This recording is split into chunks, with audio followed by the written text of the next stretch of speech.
And instead of just praying, God, get me out, why don't you start praying, God, come in to this hospital room while I take the treatment. Come into this trouble at work where the people aren't fair. Come into this anxiety that I'm dealing with.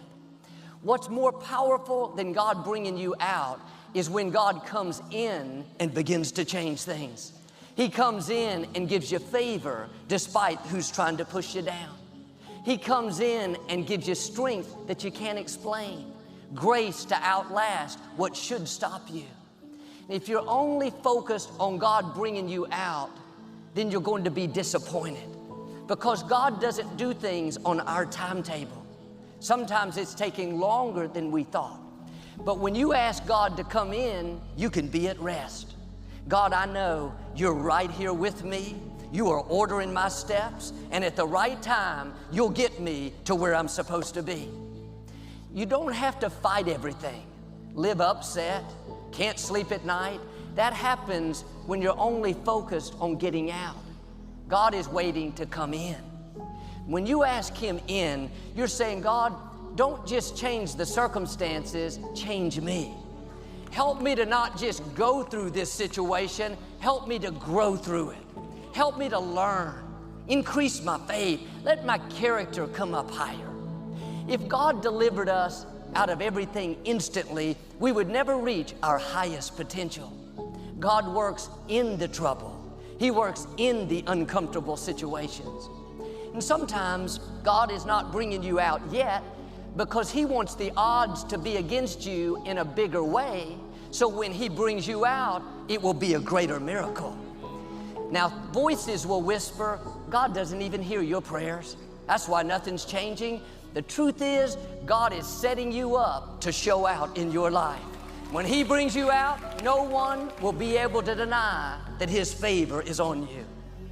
God said in Isaiah, when you go through the waters, I will be with you. When you go through the rivers, they will not overwhelm you. When you walk through the fire, you will not be burned. It's interesting that God didn't say, I'll keep you out of every fire. You won't have to face any floods. No, He said the challenges will come. There will be adversities and things we don't understand. But the whole key to this verse is when He said, I will be with you in the fire, in the flood, in the famine.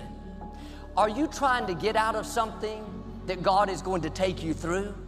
Are you fighting the process? It's not fair, God, I can't take it anymore. Everything will change if you'll start inviting God into the fire. He's already promised He'll be with you. Maybe He's just waiting for your invitation. The right attitude is, God, I know you're going to bring me out, but in the meantime, I'm asking you to come in to this challenge in my health. Come into this loss I'm going through. Come into this depression that's trying to stop me. When you invite God into your difficulty, you'll feel Him breathing in your direction, empowering you, enabling you, favoring you. David said, though I walk through the valley of the shadow of death, I will fear no evil. Why? Because you are with me. When you know God is with you, when you've invited Him into your situation, you'll have a smile in the middle of the difficulty. You'll have a song of praise in the prison, like Paul and Silas. You won't be complaining about the trouble, worried about when it's going to work out. You'll be at peace in the midst of the storm. And the reason David didn't live afraid, even though he went through valleys and all kinds of adversities, is he understood this principle to invite God into the trouble. He wasn't just waiting to get out. He knew that God was right there with him. The main reason that the Bible gives us for not living in fear is God is with us. And I think that it would help us all to just stop and say, God is with me right now.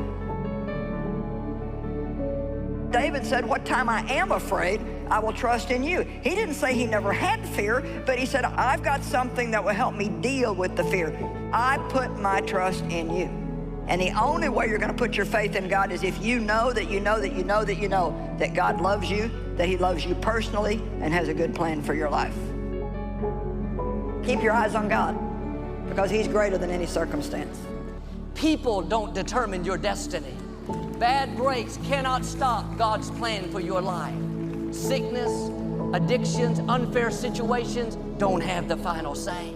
God doesn't stop every negative situation. He uses adversities to move us into our purpose. We would never know His power if we were never thrown into a fire, so to speak. You wouldn't know He was a healer if you never had an illness. We wouldn't know He could move mountains if we never faced big obstacles. Now quit complaining about what you're up against. It's not a surprise to God. God is in control, not just of your life, He's in control of your enemies. Instead of complaining about the fire, start inviting Him into the fire. When He's with you, you cannot be defeated.